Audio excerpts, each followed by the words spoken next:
Ya están por aquí, Víctor Ronquillo, buenas tardes. Hola, buenas tardes. Saludo al público que nos escucha. Saludo a Ricardo, a Guadalupe y obviamente pues un abrazo afectuoso para ti, mi querido Julio. Gracias, Ricardo Ravelo, buenas tardes. Hola Julio, buenas tardes. Como siempre, es un gusto acompañarte los jueves. Saludo a Víctor, a Guadalupe y a la audiencia. Gracias, Guadalupe Correa Cabrera, buenas tardes. Muy buenas tardes a todos. Hola Julio, Víctor, Ricardo, es un placer estar con ustedes como todos los jueves.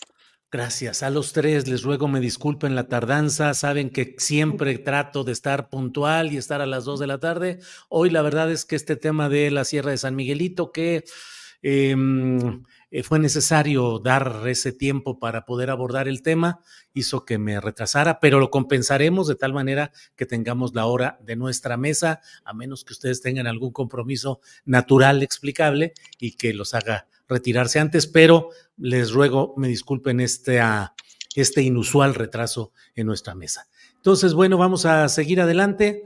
La vez pasada iniciamos con Víctor Ronquillo nuestra ronda de intervenciones. Ahora quisiera iniciar con Guadalupe Correa, pero algo ha sucedido y ha salido de escena. Entonces vamos inmediatamente con Ricardo Ravelo. Ricardo, ¿qué opinas sobre el tema de pues el diferendo México a Ecuador, que ya ha llegado a la Corte Internacional de Justicia y que ahí está candente el asunto? ¿Qué opinas, Ricardo? Híjole, es un hecho muy lamentable, gravísimo desde el punto de vista humano, desde el punto de vista legal, desde el punto de vista diplomático.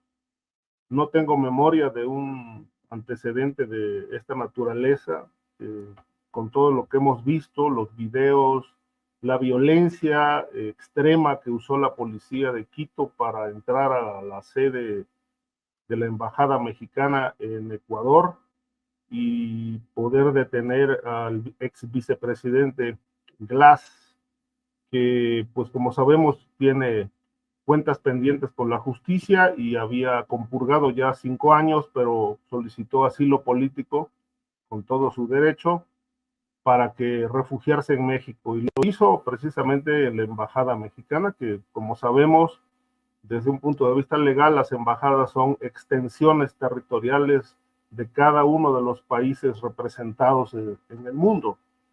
Es muy condenable esto y creo que lo que se está solicitando pues es una medida que pues es lo que la ley permite, ¿no? La expulsión de Ecuador de la ONU y seguramente más sanciones, ¿no? Ya México, como sabemos, rompió relaciones con Ecuador.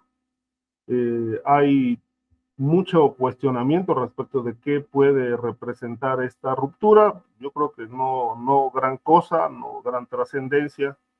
La única relación que hay, y no es legal, obviamente, sino es toda la exportación de droga de Ecuador hacia México para pasarla a Estados Unidos. Pero bueno, estas son cuestiones del crimen organizado. A nivel diplomático, esto ya se venía calentando. De hecho, desde que el ex vicepresidente solicitó el asilo político, pues empezó la tensión. Hay que recordar que este señor fue vicepresidente con 2 presidentes, el último con Correa, y que, y bueno, en esos periodos se llevó una buena relación con México, pero tras ser acusado de peculado y de asociación delictuosa, pues bueno, fue sujeto a proceso en Ecuador. Estaba ya compurgando, solicitó el asilo.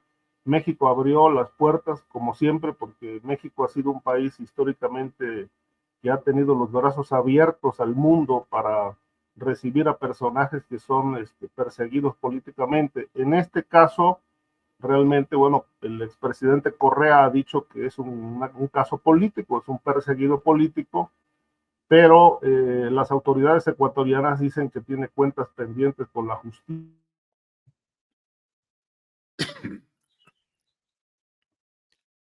Bueno, se quedó pasmado ahí el internet con Ricardo Ravelo. Bueno, yo creo que ya regresamos con él. Guadalupe Correa Cabrera, sobre el tema Ecuador-México, la Corte Internacional de Justicia y pues Daniel Noboa, el presidente de Ecuador, que está ahora en Miami, donde él nació. Y bueno, ¿qué opinas sobre este tema, Guadalupe? Bueno, sí, Julio, es un tema muy delicado, bastante delicado, que tiene otras aristas que conversaremos el día de hoy, si nos da tiempo también, con relación a pues la narrativa, al papel de los Estados Unidos, la cabeza del Comando Sur, Laura Richardson, la vinculación de Ecuador tan cercana que pues el presidente Noboa, Daniel Noboa no pudo haber sido presidente si no hubiera sido por un tema muy complejo, ¿no? De elecciones, uno de los candidatos presidenciales, el señor Villavicencio fue asesinado, ¿no? Y bueno, esta decisión que se toma, al parecer, tan a la ligera, un presidente que fue improvisado. Escuché algunas entrevistas, en particular una que hizo en Argentina el expresidente Rafael Correa, que me pareció muy interesante, donde hablaba pues de un junior, de una persona que no estaba capacitada para gobernar, y bueno, al parecer sí se cometió un error fundamental, pero sí es interesante también comentar el hecho de que debido a la cercanía tan importante que ha adquirido los Estados Unidos y bueno, que ha adquirido Ecuador con los Estados Unidos, pues se podría pensar o se pudo pensar y se sugirió por parte también de Presidencia de la República que no se hubiera podido hacer sin que Estados Unidos tuviera este conocimiento, ¿no? La forma en la cual se hizo, teniendo una cercanía tan importante con los Estados Unidos, Ecuador, pues da a pensar muchas cosas, ¿no? Y pues el pronunciamiento un poco tardío, no tan directo, ahora sí después mucho más directo por parte del gobierno estadounidense con relación a esta irrupción, a esta violación del territorio mexicano, del derecho internacional, del derecho de otorgar asilo por parte del gobierno mexicano, por parte de Estados Unidos, pues también levantó muchas cejas y ha levantado muchas cejas. Es muy interesante también cómo la familia de Villavicencio se vuelca en contra de Andrés Manuel López Obrador, ¿no? Andrés Manuel López Obrador pues confirma la versión de Rafael Correa, que habla de motivos políticos por el asesinato de Villavicencio, pero pues no es, los familiares de Villavicencio mismos hablan del crimen organizado. Y aquí es donde tenemos que tener mucho cuidado y donde México puede salir bastante raspado, pero definitivamente este conflicto internacional pues deja muy mal parado a Ecuador. Ahora bien, la votación pues también nos deja muchas preguntas, ¿no? ¿Quién se abstuvo? Realmente hubo un apoyo por parte de la Organización de Estados Americanos, los integrantes de la Organización de Estados Americanos a Vallador. ¿Por qué? Porque hoy puede ser México, mañana puedo ser yo, hoy eres tú, puedo ser yo mañana, ¿no? Y estamos en un momento muy delicado a nivel internacional, con polarización regional, polarización al interior de los países, ¿no? Donde esta polarización pues puede llevar a conflictos más importantes. Entonces, creo muy acertada la posición de los países de las Américas para el apoyo a México. Me llama mucho la atención la postura del gobierno salvadoreño, la postura de Nayib Bukele, que realmente a mí me preocupa, me llama la atención. ¿Qué significa esta abstención? ¿Qué significa pues mantenerse en este sentido, ¿no? De abstención, el único que no votó a favor? ¿Qué es lo que busca, ¿no? ¿Qué es lo que busca Nayib Bukele?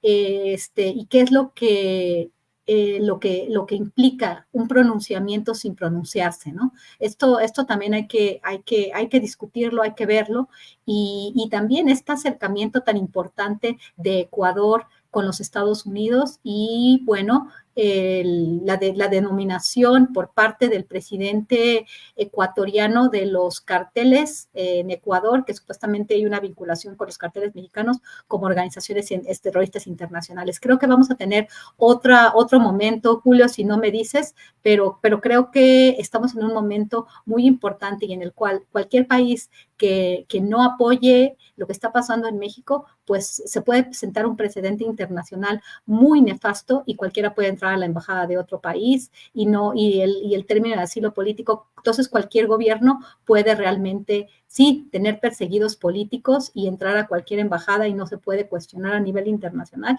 ni se puede dar protección, ¿no? El tema de Jorge Glass se tendría que evaluar un poco más. Creo que pues es acertada la postura de México y vamos a ver qué sucede, ¿no? El tema más bien del narcotráfico es algo que me gustaría luego tratar más adelante, porque esto va más allá de lo que estamos ahorita comentando. Gracias, Guadalupe. Bienvenido, Ricardo, después del regreso de este problema. De internet. Sí. Luego aquí, ya sabes, están censurando a Ravelo, lo están cortando. Sí. Son problemas de internet y aquí, bueno. Víctor Ronquillo, por favor, tu opinión sobre este tema de Ecuador, México, la Corte Internacional de Justicia, el contexto que Guadalupe Correa me parece que lo plantea muy bien, todo lo que ha implicado la presencia de la general Laura Richardson, de inmediato haciendo acuerdos, un acuerdo quinquenal, 5 años de acuerdos Estados Unidos-Ecuador para la cuestión de la seguridad, y por otra parte, pues el mundillo electoral en el cual están metidos todos estos grupos de la oligarquía ecuatoriana. En fin, Víctor, tu opinión, por favor. Lo que habría que señalar es que lo que encontramos ahora es, digamos, la disrupción de los acuerdos internacionales establecidos desde finales de la Segunda Guerra Mundial, súper importantes, ¿no?, para mantener un determinado orden internacional por parte de grupos conservadores, ¿no? Esto que ocurre hoy en este conflicto México-Ecuador es parte de esa disrupción que se ha dado en diferentes lugares y momentos en los últimos años. Por otra parte, yo quiero mencionar cómo esto, como lo decía Ricardo Ravelo, se venía calentando, ¿no? Era una situación que tenía ya un momento de enorme tensión cuando el presidente López Obrador, pues a mí me parece que como parte de la estrategia electoral que sigue, describió lo que pasó cuando la elección de Daniel Noboa, ¿no? Fue triste que a partir del homicidio de Villavicencio, este periodista convertido en político, rival político de Correa, quien había señalado a Correa como un presidente corrupto a partir de una investigación que no ha sido del todo desmentida, hay que decirlo, es asesinado, ¿no? Y a partir de eso se impone una situación de miedo en Ecuador. Recordemos aquellas calles desiertas donde irrumpieron, pues, incluso carros tanques, y lo que pasó entonces, ¿no? Recordemos también cómo esta situación llevó a la captura de 6 personas, incluso a la detención de 13 personas y al asesinato de 6 de ellas. Esto nos deja que pensar en un penal en Ecuador. Estas personas estranguladas, ahorcadas. Y por otra parte, según la propia Fiscalía de Ecuador, este crimen se fraguó desde uno de los penales de seguridad, favoreciendo a un grupo criminal vinculado al narcotráfico. Ecuador es una plataforma para el negocio del narcotráfico, lamentablemente, en Latinoamérica.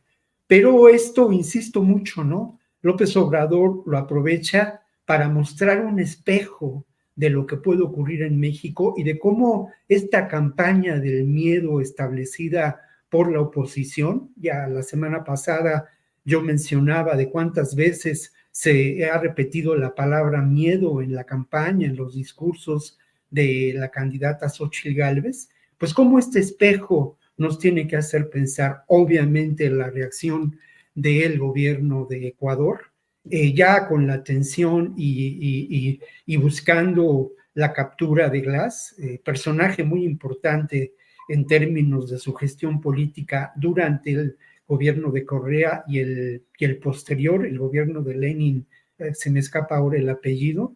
Moreno. Pero de Lenin Moreno, precisamente, es determinante, ¿no? Y luego, bueno, pues esta situación que sí vemos violenta de manera muy dolorosa a la embajada mexicana, ¿no? Los videos son muy preocupantes, la irrupción de la policía. Y creo que esto es parte, insisto mucho, y ya lo señalaba también Guadalupe Correa, de una tensión que se da en estos momentos en el mundo entre distintos proyectos de mundo, de sociedad, en donde hay una clara confrontación entre perspectivas que buscan otro mundo posible, no solamente la izquierda partidaria, sino otras muchas izquierdas, y este grupo enormemente conservador no es casual, no son casuales las declaraciones de Lili Telles, tampoco es casual el que se abstuviera El Salvador en esta votación de la OEA. Sorprende mucho la posición de Almagro, en buena hora que así sucedió. Creo que tenía y fue consciente de la presión internacional que se iba a dejar sentir en las propias Naciones Unidas, y creo que tampoco nos debe sorprender el que Ecuador, como ha ocurrido en otros momentos, estos países resultan estratégicos para la securitización como una política establecida desde lo que yo considero son los sótanos del Pentágono en Estados Unidos, y que se expresan en posiciones como la de Laura Richardson en el comando, al frente del Comando Norte, en julio. Claro. Bien, Víctor, gracias. Ricardo Ravelo, se quedó a 2/3 partes, expresaste tu opinión sobre el tema. No sé si quieras comentar, y además la votación en la OEA es una votación muy impactante, 29 votos a favor, perdón, Guadalupe, ¿querías decir algo? No. Perdón, es que volteé y vi. 29 votos a favor de la declaración, la condena enérgica a lo sucedido en Quito, solo uno en contra, que era del propio acusado, que era Ecuador, Claro. la abstención de Bukele del Salvador, pero yo ayer hice una videocharla en la cual, entre otros temas, digo que, bueno, en la realidad política, este apoyo de Estados Unidos y de la OEA, que no se mueve sin la inducción de la Casa Blanca, el Pentágono y otras fuerzas de poder de Estados Unidos, pues que también resulta de preguntarse a título de qué o a cambio de qué Estados Unidos y la OEA nos ayudan o propician o permiten un triunfo tan apabullante de la posición mexicana. Hoy leo en Milenio acerca de que en Estados Unidos se da a conocer el inicio de una operación que se llama Plaza Spike, que implica que dicen que van a actuar ya una operación multiagencias de Estados Unidos para ir contra productores de fentanilo en México, y concretamente que van a lanzar una operación especial de alto nivel, leo lo publicado en Milenio, para capturar a Sergio Valenzuela, conocido como el Gillo, y a quien se identifica como el rey del fentanilo, pues es el principal distribuidor de esta droga en la frontera México-Estados Unidos y jefe de plaza del cártel de Sinaloa. ¿Qué pensar de esta operación así como la está planteando, y por qué Estados Unidos y la OEA nos ayudan en este tema de lo sucedido en Quito, Ricardo? Bueno, son muchos puntos ahí, pero mira, la votación evidentemente, pues yo creo que es positiva, muy positiva, porque como dijo Guadalupe, sienta un precedente de condena para evitar que este caso quede impune.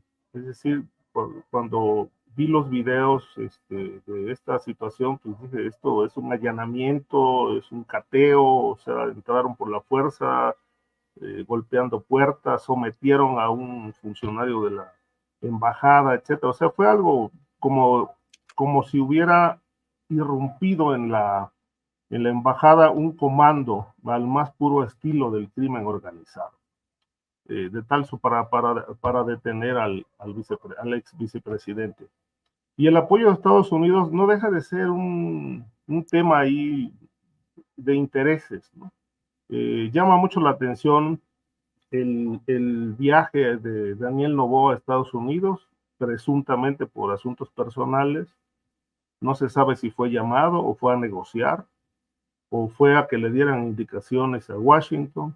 El asunto es que, bueno, todo esto también hay que verlo con ojo crítico, porque pues nada de esto es gratis. Es decir, en la política nada es gratis, todo conlleva intereses, y sabemos cómo juega Estados Unidos este tipo de situación. Sabemos también que la ONU, pues la controlan desde el gobierno. Si de esta manera, pues hay un pronunciamiento, hay la petición de que se expulse a Ecuador de la ONU. No sabemos si eso va a pasar o haya una suspensión.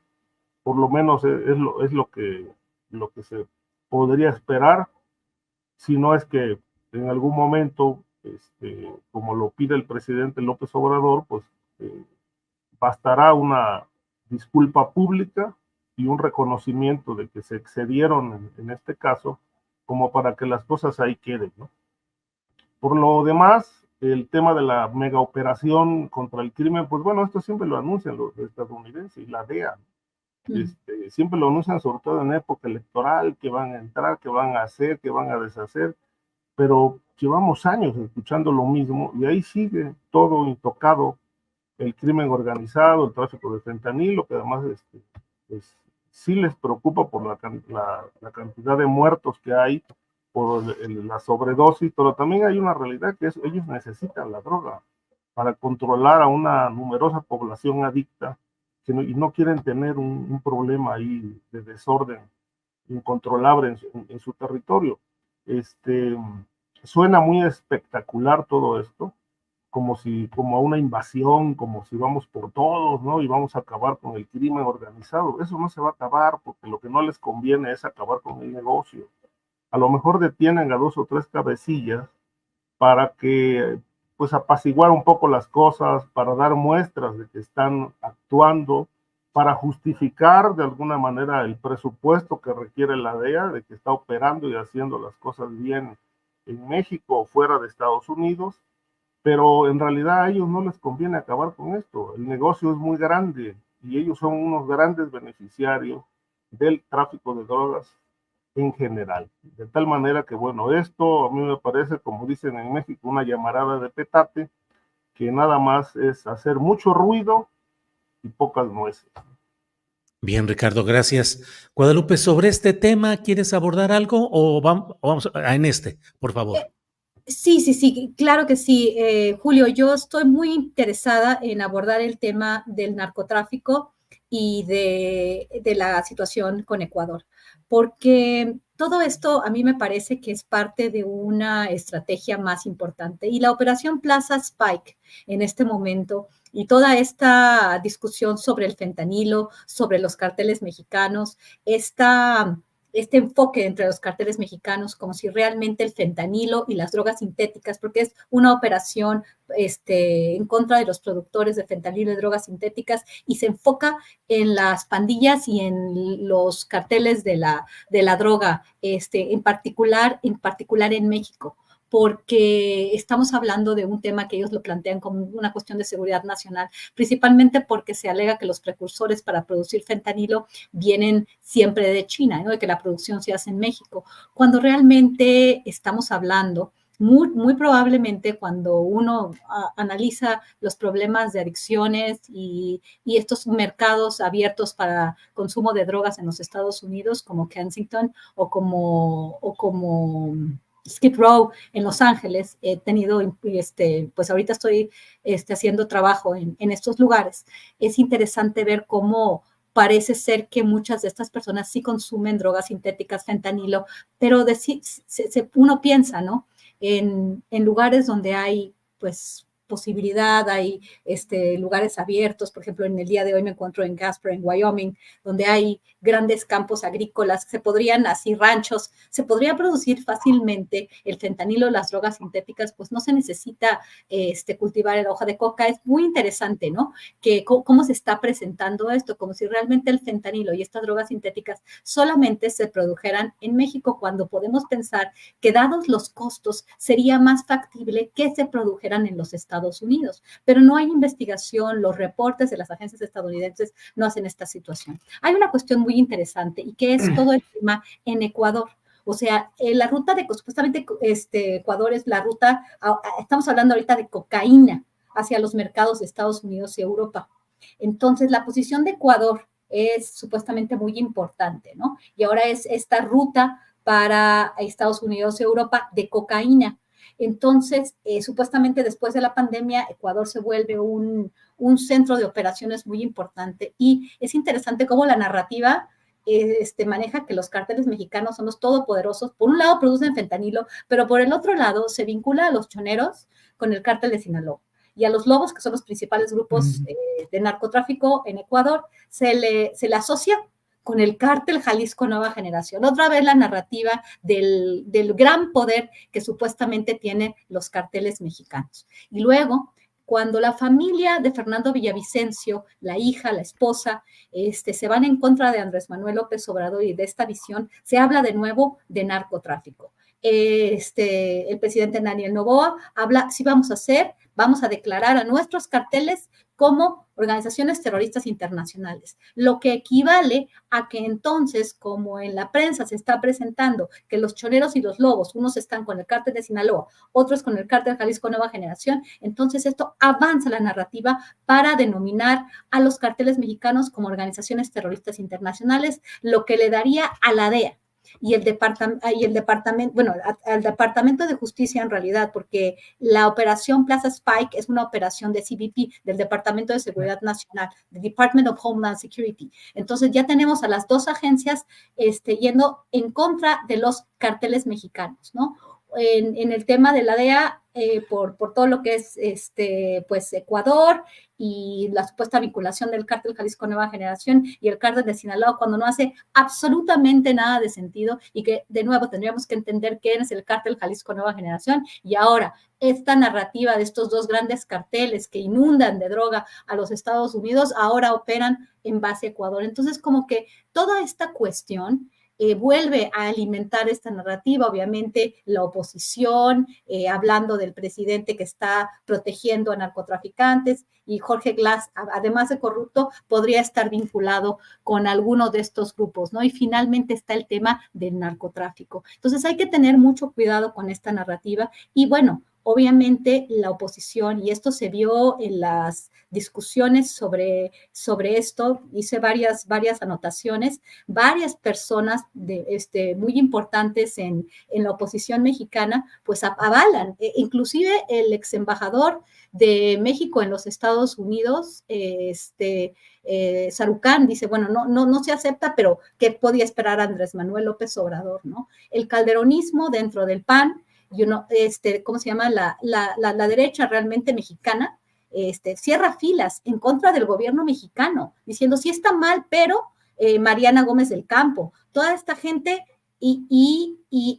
han sido las mismas personas que hablan sobre la vinculación supuestamente del presidente Andrés Manuel López Obrador con el narcotráfico. Entonces se hace también esta narrativa, como el presidente López Obrador protege a Jorge Glass, y entonces la gente de Villavicencio habla, no, porque a nuestro familiar, a nuestro padre, lo mató el crimen organizado, entonces el narcotráfico, entonces se refuerza esta narrativa del narcoestado y el narcopresidente.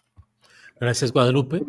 Ricardo. Un detalle, solo un apunte. Lo que es cierto, toda esta situación que plantea Guadalupe tiene muchas conexiones que podrían explicar por qué esta arremetida de las autoridades norteamericanas hacia México por el tema del fentanilo y en general por las drogas. Pero hay que recordar que hay un conflicto anterior entre México y la DEA, entre el gobierno de México y la DEA, que surgió precisamente en 2020 a raíz de la detención del general Cienfuegos en Los Ángeles. Y entonces, esto es un antecedente que fracturó la relación de México con la DEA, y la DEA desde entonces pues ha estado golpeando y golpeando y golpeando al gobierno mexicano en distintos medios, a través de reportajes, donde en efecto se ha planteado el asunto de la posible vinculación del presidente o allegados suyos con el crimen organizado y particularmente con el cártel de Sinaloa.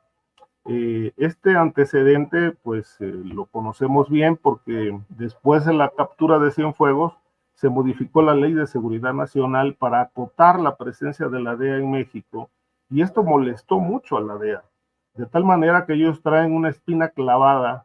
Y me parece que, bueno, pues aun cuando no han podido demostrar todavía si existen o no vínculos entre allegados del presidente o del propio presidente. Lo cierto es que, bueno, esta arremetida tiene un tinte criminal, porque dicen ellos que sí hay vínculos, pero también es un tinte político para exhibir al gobierno mexicano como un narcoestado. Bien, Víctor Ronquillo, por favor, ¿quieres abundar en este tema que estamos hablando? Sí, O, me parece que habría que entrarle ya a uno de los temas que habíamos, que estaban propuestos para esta mesa y que tiene que ver con esta versión en tiempos electorales, ¿no? De el gobierno mexicano, de la relación que guarda con el crimen organizado, en fin, toda esta maraña de información que conviene sin duda a los sectores conservadores de este país y que tiene que ver mucho con banderas electorales en Estados Unidos, ¿no? Yo creo que lo que hay que mencionar de manera central e importante es que tenemos que dejar de lado estas narrativas que se vinculan a una versión en donde pues los narcotraficantes mexicanos son parte de del mal, ¿no? Forman parte del mal, así como los terroristas. En Estados Unidos siempre hacen falta enemigos y hay una causa política, ideológica, con la que se construye toda esta idea, ¿no? Y creo que tenemos que mirar desde una perspectiva diferente estos fenómenos relacionados con el crimen organizado, con la irrupción de economías fuera de la ley en nuestros países y en el mundo entero, ¿no?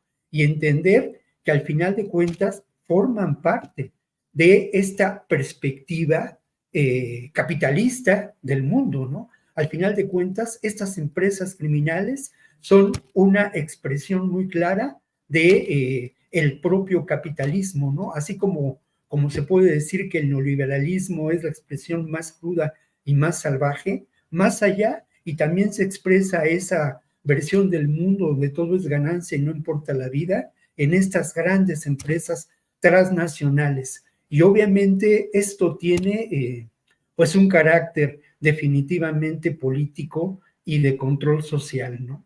Hay tres elementos que creo que podrían ayudarnos a mirar desde una perspectiva diferente esta realidad de el crimen organizado, del narcotráfico y dejar de acceder a esta percepción del narcoestado en México que beneficia sin duda a intereses enormemente conservadores, como decía, no solamente en México, sino en Estados Unidos y en el mundo. Hay tres elementos, ¿no? Sin duda, hay un gran negocio y hay un control social en el tema del narcotráfico, ¿no? Un gran negocio que además no necesariamente genera las mayores ganancias en nuestros países, sino del otro lado de la frontera. Lo mismo un control social.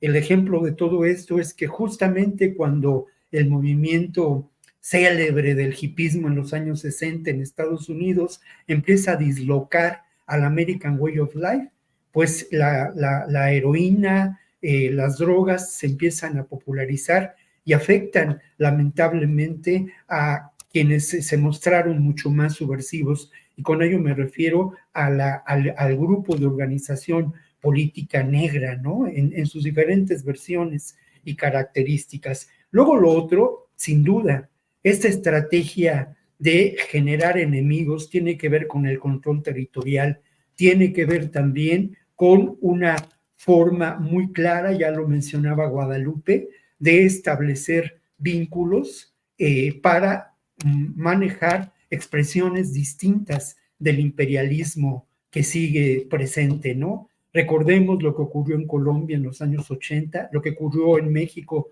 en los años 90. Recordemos la guerra del narco patrocinada por quién y con qué fines durante la época del presidente Calderón. Y luego hay algo que es muy importante, ¿no? Esta securitización por parte de Estados Unidos de la política en relación a América o a Latinoamérica. Todos los temas de nuestra relación política, incluido el tema comercial, pasan por la securitización. No se diga temas tan sensibles como la migración.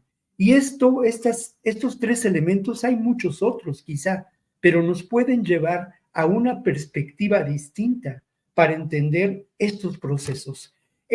Hoy, bueno, ayer se dio a conocer, y es esta información que manejabas tú y que manejaba Guadalupe, el tema de esta información que ustedes mencionaban tiene diferentes fuentes. Una de ellas es la Agencia de Aduanas y Protección Fronteriza de Estados Unidos, ¿no? Lo de la operación Plaza Lo de la Spike. operación Plaza Spike.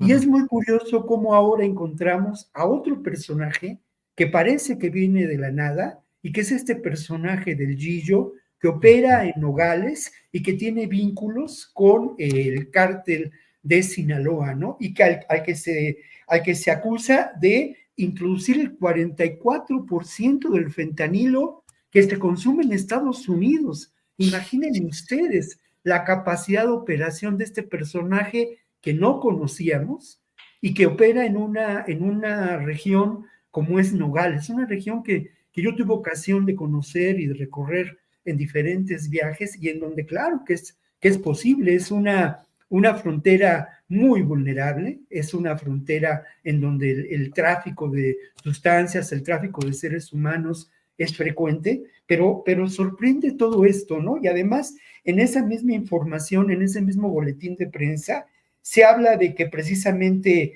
pues la DEA desde el 2019, además se habla del 2019, y esto lo subrayo en relación a lo que mencionaba Ricardo, en términos de esta espina que tiene clavada la DEA con el gobierno mexicano, ¿no? Dice la DEA que y se incluye en este boletín, que el cártel Jalisco y el cártel Sinaloa desde entonces son fabricantes de fentanilo y solamente este conflicto que se da entre el gobierno mexicano y la DEA sí encuentra un momento, digamos, culminante, ¿no? Con la captura del exsecretario de Defensa, pero es un conflicto que tiene raíces profundas en cuanto a la relación que establece el gobierno de López Obrador con estas agencias, ¿no? Es una situación desde antes de este momento, pues de exigencia de derechos y donde de alguna manera se habían cercado las operaciones de la DEA desde antes de ello. Yo incluso veo este hecho como una primera consecuencia y una primera acción determinante. Y a partir de ahí, pues obvio que se han dado otros momentos en donde no solamente es, digámoslo así, la venganza, sino es el sentido político que tienen estos eventos, ¿no? La DEA está sin duda detrás de la, entre comillas, filtración de información que da lugar a toda esta campaña de narcopresidente, narcocandidata, con fines indudablemente políticos.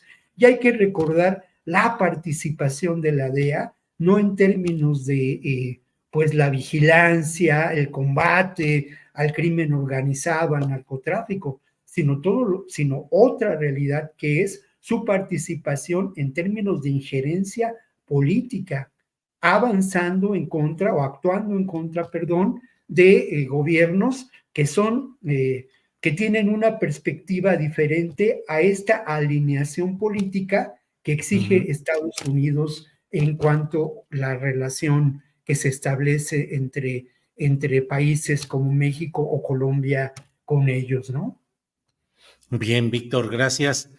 Voy, antes de continuar con los temas de nuestra mesa, permítanme leer lo que está informándose acerca de que la Corte Internacional de Justicia ha dado por recibida, notifica que ha recibido la demanda interpuesta por México contra Ecuador a raíz de lo sucedido en nuestra embajada en Quito. Además, la propia Corte Internacional de Justicia dice que va a atender con un sentido prioritario los temas relacionados con las medidas provisionales que está pidiendo México.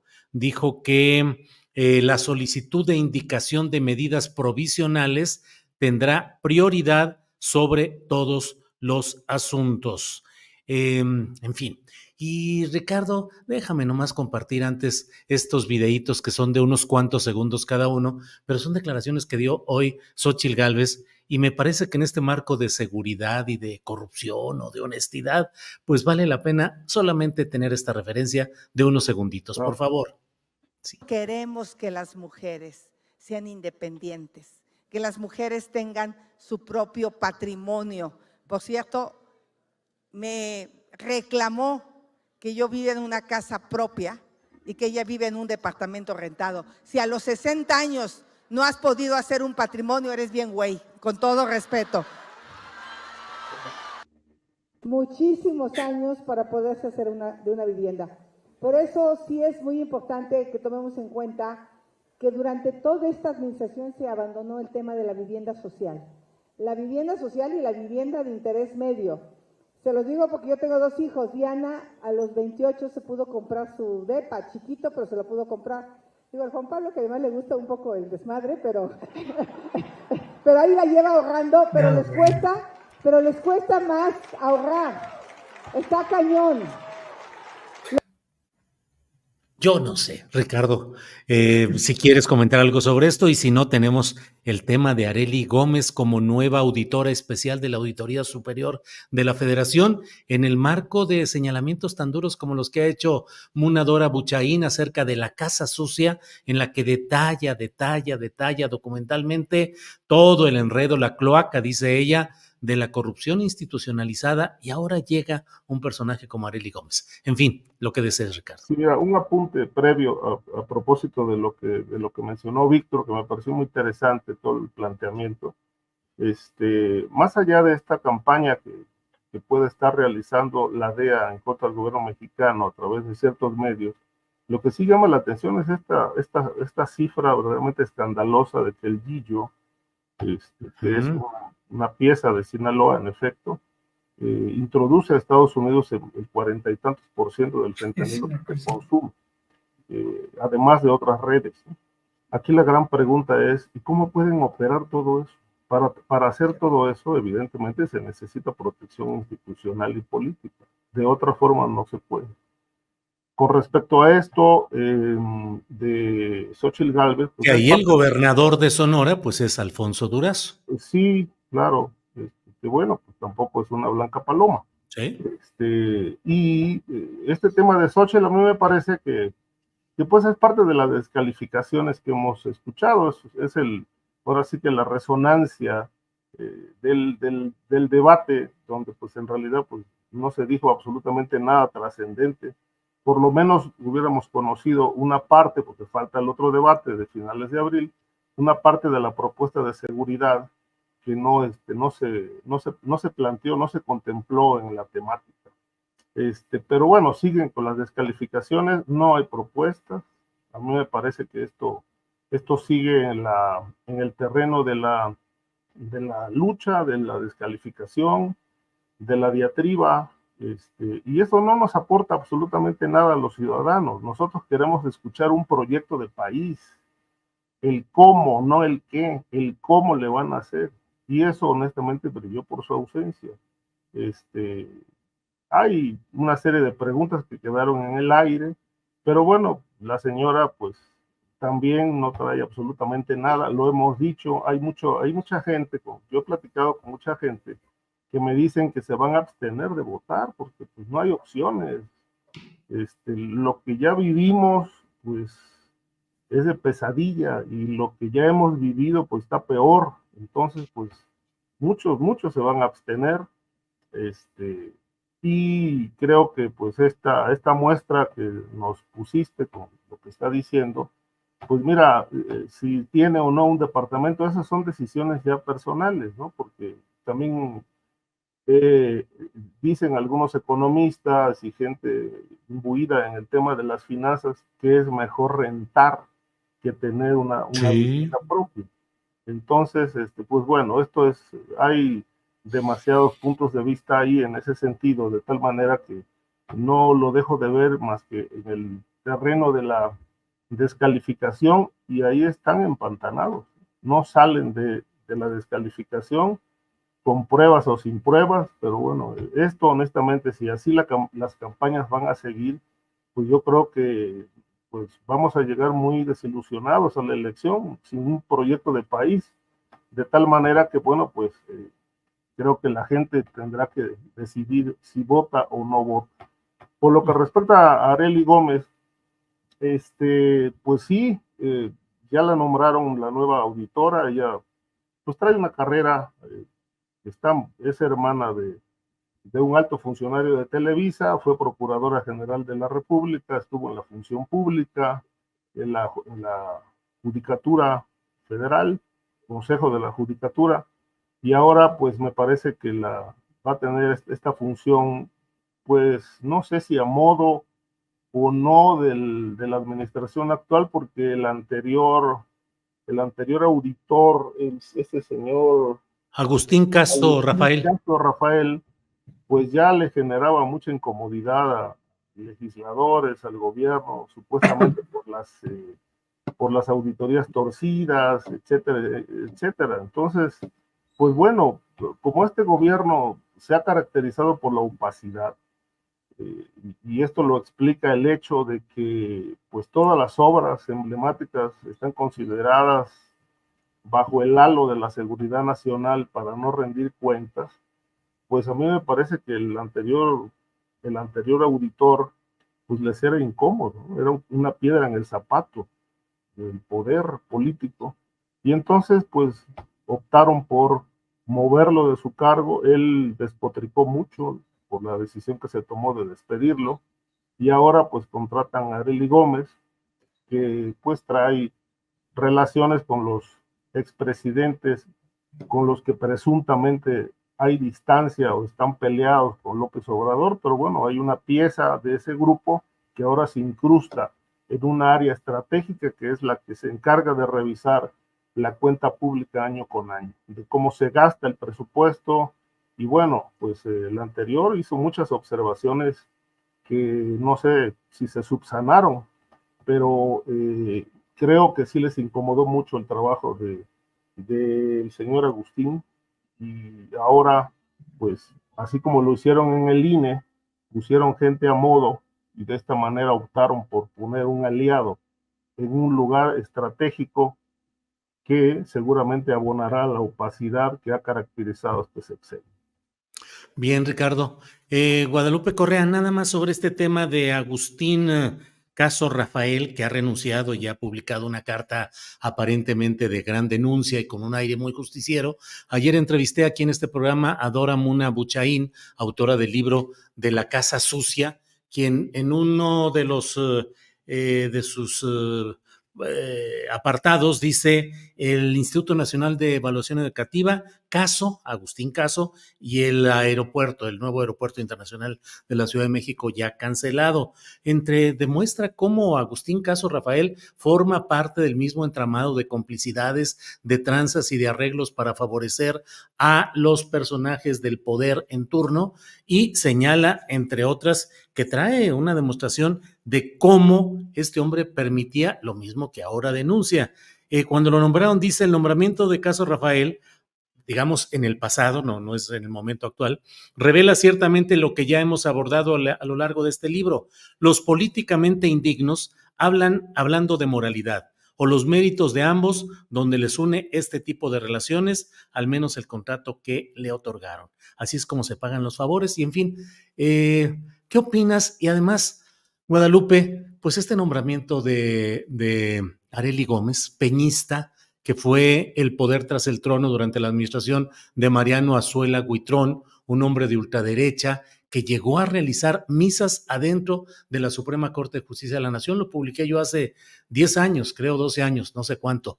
¿Qué opinas de estos nombramientos y de esta cloaca de corrupción, dice Muna Dora Buchaín, que es todo este entramado de la Auditoría Superior de la Federación y otros órganos fiscalizadores? Guadalupe. Un micrófono, Guadalupe. Sí. Me parece un tema muy, muy importante, muy relevante. Yo particularmente, en el caso de Muna Dora Buchaín, tengo una buena percepción sobre ella. y me parece interesante también que sea colocada en el equipo de Claudia Sheinbaum. Me parece muy interesante, porque ella verdaderamente me parece una persona bastante recta y bastante interesante en este sentido, ¿no? Y lo que dice ella con respecto a Agustín Caso Rafael, pues no habría que dejarlo a un lado, ¿no? Lo que parece ser, y esto es real, es que este señor, Caso Rafael, sí, no sabemos de qué lado está jugando, ¿no? Y tampoco Arely Gómez. Me parece interesante todo esto, la Auditoría Superior de la Federación. No es tan claro para qué lado están o a qué lado van a jugar. Lo que sí sabemos es que tanto el partido en el poder como la oposición y los que estuvieron antes, Arely Gómez y la fiscal general de la Procuradora General de la República, pues definitivamente sirvió como tapadera de un gobierno extremadamente corrupto, ¿no? Yo no pondría absolutamente en ningún lugar a Arely Gómez porque pues, las investigaciones que realizó las realizó sin ninguna independencia en uno de los gobiernos más corruptos que ha tenido México en las últimas décadas, el gobierno de Enrique Peña Nieto. En la cuenta pública del 2019, el tema de Caso Rafael de un cálculo de más de 330 mil millones de pesos, ¿no? Lo que calculó el costo de la cancelación del aeropuerto de Texcoco, bueno, causó críticas de Andrés Manuel López Obrador. Parece ser de estas personas, como dijo Munadora, que juega al son de quien le favorece más, ¿no? Y creo que fue un acierto quitarlo, pero bueno, quitan a Caso Rafael y ponen a Arely Gómez, protectora de uno de los gobiernos más corruptos del país. ¿A qué estamos jugando, no? ¿Y a quién estamos poniendo en puestos clave, en una institución clave que debería ser independiente? Creo que Munadora hizo un especial énfasis en una de las charlas que le escuché también, ha dado varias entrevistas, es una persona bastante abierta con el tema de la transparencia y de la necesidad de tener una auditoría superior de la Federación, lejos de intereses políticos, ¿no? Lo que sí me parece interesante que dijo Agustín Caso fue que no debería de haber intereses políticos aquí.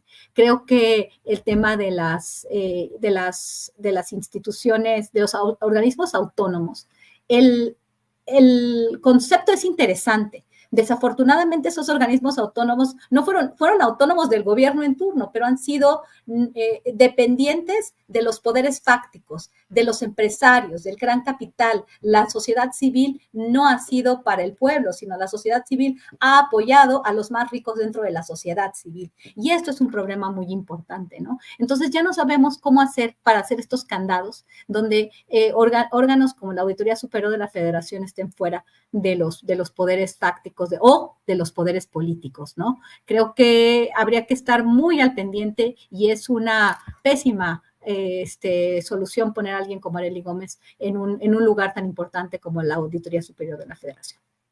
Guadalupe, gracias. Víctor Ronquillo, tu opinión sobre este tema. Arely Gómez, como auditora especial de la Auditoría Superior de la Federación, su currículum, su historia, su viabilidad y la Auditoría Superior de la Federación, si realmente arregla o no, es eficaz o no en esa lucha de ir contra la corrupción. Víctor Ronquillo. Bueno, lo primero que habría que decir es que no hay duda que Arely Gómez es una mujer del sistema. O sea, no hay la menor duda. Ahora, ¿de qué sistema? Pues del sistema de la corrupción. Esto es muy importante. Si uno ve su currículum, pues bueno, ha ocupado espacios de poder político enormemente significativos. ¿Y por qué los ha ocupado? Pues sin duda porque pertenece, ¿no?, a esta élite del poder o a esta élite del poder que habría que en algún momento dado hacer una radiografía de dónde están, quiénes son, cómo se mueven, qué nexos familiares existen entre ellos, ¿no? Es realmente una expresión singular, ¿no?, de lo que da por resultado este sistema político mexicano, ¿no? Y mira, es muy curioso, yo solamente quiero subrayar uno de los cargos que ha ocupado Arely Gómez, ¿no? Además de fiscal general de la República, con Peña Nieto, es interesantísimo cómo durante el panismo, durante el ejercicio de Felipe Calderón, ella fue titular de la Procuraduría Especializada de Atención a Delitos Electorales. Ese 2006, determinante en la historia contemporánea de México, ¿no? ¿Por qué determinante? Porque a partir de ahí se genera o llega el momento culminante de esta realidad de la guerra contra el narcotráfico a partir de justificar la usurpación del poder y un fraude electoral del propio Felipe Calderón. Arely Gómez en ese momento ocupa, bueno, después de la gestión anterior de su predecesor, ella ocupa esa fiscalía. Creo que esto nos tiene que hacer pensar. Y lo otro, no hay duda de que precisamente este sistema de la corrupción tiene enclaves del poder muy claros, establecidos en lo que podemos considerar esas áreas de las instancias de seguridad y de inteligencia del Estado mexicano. Enclaves determinantes para que pues se mantenga, ¿no?, la impunidad. Al final de cuentas de eso se trata. La gestión de Colmenares al frente de esta institución ha tenido claroscuros. Ha habido momentos sorprendentes donde ha mostrado, incluso durante el peñismo lo hizo así, de manera muy eficaz, los problemas, ¿no?, del manejo público del erario, del manejo del erario público. ¿Qué ocurre ahora? Yo no considero de ningún modo que un personaje como Arely Gómez puede ocupar ese lugar estratégico, a no ser que de alguna manera cumpla con una función de complicidad, y no solamente, no de complicidad con el gobierno actual, sino de complicidad con estas élites o élites del poder económico y político que han prevalecido en México a lo largo de décadas y que siguen teniendo una presencia determinante en el juego y la realidad política de nuestro país. Bien, Víctor, gracias. Son las 3:09 p.m. Ya saben que hoy estamos en tiempo extra, no extra, de compensación, porque yo me retrasé y empezamos a las 2 de la tarde a las 2:12. Entonces estamos en esto. Nos queda espacio para un minutito de postre, de alguna reflexión final que podamos ir haciendo en esta ocasión. Ricardo Ravelo, para ir cerrando, dinos por favor. Fíjate que me llama mucho la atención lo que planteó Víctor con los antecedentes de Arely Gómez, sobre todo esto de la FEPADE, en efecto, con Calderón. Pero bueno, solamente mi comentario es, entonces, pues resulta la pieza perfecta, es lo que necesita el gobierno, un personaje así, tapadera, que negocie, que encubra, que opere en favor de los intereses del sistema, del poder, de la clase empresarial. Es decir, sea el perfil perfecto. Es decir, ahí sí que si eso quieren, tapar la corrupción, pues Arely Gómez es la pieza exacta a la Auditoría Superior de la Federación. Gracias, Ricardo. Guadalupe Correa, postrecito, por favor, para cerrar esta mesa. Sí, muchas gracias. Solamente, sí, de verdad, hasta parece ser que todos estuvieron de acuerdo para que estuviera de tapadera para todos, ¿no? De un lado y del otro. A veces no sabe ni uno la verdad, yo con los dos, con Agustín Caso y con ella, digo, ¿por qué pasan estas cosas a veces de un lado, a veces del otro? Pero bueno, ahora sí quiero dar un postrecito dulce. Quería pues decirles que acabo de publicar un libro. Lo coautoré con mi gran amigo Sergio Chapa, acaba de salir hace un par de semanas, se llama Frontera, un viaje a lo largo de la frontera México-Estados Unidos, fue publicado por Texas Christian University Press, de todos los viajes que hemos hecho a todo lo largo de la frontera México-Estados Unidos, conocemos todos y cada uno de los municipios fronterizos y de los condados fronterizos de Estados Unidos, conocemos toda la frontera, la hemos cruzado 3 veces y hemos ido múltiples veces. Es un libro de 420 fotografías y como de 500 y tantas páginas, pues nada más invitarlos a que lo puedan leer. Creo que es un trabajo que podría valer la pena. ¡Ay, muchas gracias! Mira, ahí está. Muchas gracias por poner ahí la portada. Y bueno, los invitamos a que puedan disfrutar un poco de un libro donde quisimos compartir lo bonito que es la frontera, lo importante, lo bueno, lo malo, y no solamente cuestiones de seguridad, de migración y de narcotráfico.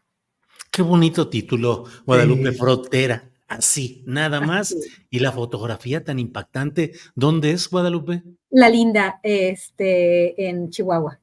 En Chihuahua. Uh-huh. Bueno, pues un gran... La frontera Nuevo México-Chihuahua. Uh-huh. ¿Está disponible que en versión electrónica, en físico? ¿Cómo está distribuyéndose, Guadalupe? Está distribuyéndose en físico, en todas las librerías electrónicas, Amazon, Barnes & Noble, obviamente Texas Christian University Press, que fue nuestra publicación, es una editorial académica, pero la pueden encontrar en todos los espacios. Estamos tratando de pasarla al español, porque es una guía de qué es lo que se tiene que comer, todas las tradiciones, la música, pues las cosas malas. Tenemos un área de narcotráfico, también de migración. Explicamos toda la historia y lo segmentamos por sección. Es un libro enorme, es una cosa así gordota, pero bueno, esperamos también tenerla accesible en español. Muchas gracias por poner esa portada, está bien bonita. Ya no existe el cruce, ya ese cruce ya no existe, pero hubo ahí un cruce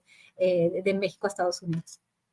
Bien, Guadalupe, gracias. Víctor Ronquillo, tu postre, que luego suele ser poético, literario, artístico, filosófico, pero lo que tú digas para cerrar, por favor, Víctor. Sí. No, primero felicitar a Lupita, ¿no? Por este libro que debe ser de enorme interés. Lupita es una gran autora con una riqueza no solamente académica, sino de mirada, de vida, ¿no? Creo que ella nos enseñó mucho de cómo opera el crimen organizado en términos de negocio, por ejemplo, ¿no? Ha sido de alguna manera alguien que nos ha abierto la puerta a perspectivas diferentes sobre la realidad del crimen organizado en nuestros países, y es un libro que sin duda hay que leer. Entonces, pues un abrazo, Lupita. Ya teníamos noticia del libro, pero con la dinámica luego de lo que aquí platicamos, pues se fue quedando. Obviamente yo me congratulo mucho de que se haya publicado, mi querida Lupita, y muchas felicidades.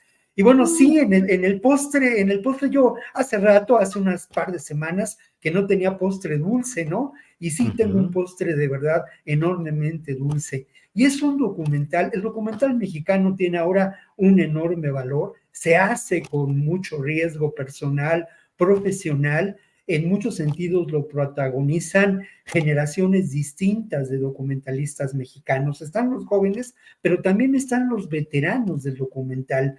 Y en este caso quiero yo recomendar mucho un documental de Jorge Prior, documentalista, videasta, hacedor de cine, ¿no? Cineasta, filmmaker, como dirían los gringos, ¿no? Y Jorge Prior presenta un documental que no tiene desperdicio y que es El Carretón del Desierto, precisamente en la zona de Zacatecas, San Luis Potosí, en esa zona que es lamentablemente tan caliente, donde ha proliferado el crimen organizado. Dos cómicos de la legua, una polaca y un español, hacen por la vida y llevan la alegría del arte, llevan la alegría de pues la reflexión que suscita el arte a partir de su carretón y sus títeres a estos poblados. Como ellos dicen, van ranchando a lo largo de toda esta zona, recorren kilómetros y lo han hecho ya por varios años. Este documental se puede ver en la Cineteca Nacional de la Ciudad de México, pero seguramente pronto se podrá encontrar también en línea. Me parece enormemente gratificante que en esta zona y en este país, en donde pues siempre lamentamos las buenas noticias, tengamos hoy la noticia. Ahí está, muchas gracias. Hombre, qué eficacia de la producción. Que tengamos la buena noticia del arte, de la vida.